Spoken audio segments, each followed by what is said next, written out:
Something I thought it would be fun to talk about is the way a lot of guitar players approach scales, and in many cases I think they're approaching them wrong. I think the danger is that a scale is an easy thing to teach, it's an easy thing to learn, and it's a very easy way to measure your progress in terms of how many different shapes do you know and how fast can you play them. And certainly in the past I've met a lot of students who started out as great blues players and then became unmusical shredders because they were looking for the wrong solutions within these scale shapes. And I guess the danger is when you learn a new scale and you just play as fast as you can on each string and then move on to the next string, and it's almost like the scale is telling you what to play rather than you owning the scale. And counterintuitively, I think the solution is to slow down. You have to learn the sound of each note. Because every note in any scale you can think of has a unique character, has something special to bring to the harmonic backdrop over which you are playing. And it's a hard thing for guitar players to do. We want to be faster than the other guy, and we are mostly guys, let's be frank. But I think the way I teach people modes now, scales, is probably more conducive to musical end results. So if a blues player comes to me now and they go,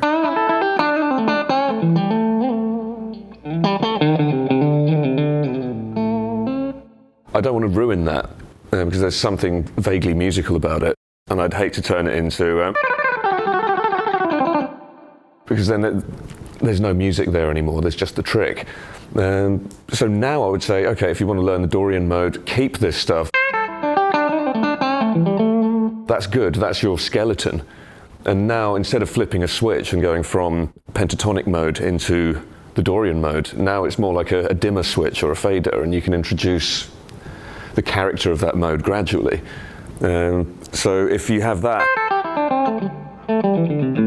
as your template, and then that's 5/7 of the Dorian mode anyway. All you need to make it fully Dorian is to add this note and that note in every octave.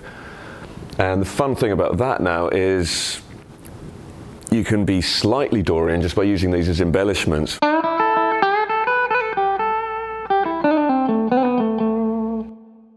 And it's still recognizably a blues lick, but with a hint of that Thin Lizzy twiddle added to it.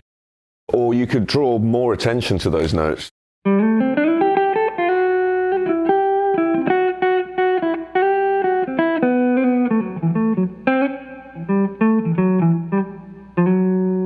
And then maybe even eliminate some of the neighboring pentatonic notes to make it sound more fusion, more angular, and you've got.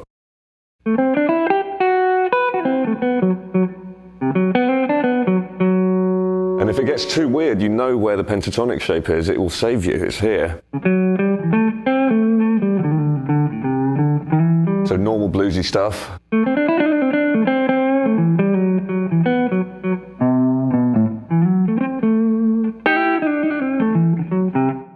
If you start treating all the modes like that, you'll find 3 of them fit into a minor pentatonic shape really nicely, 3 fit into a major shape really nicely, and the other one is horrible.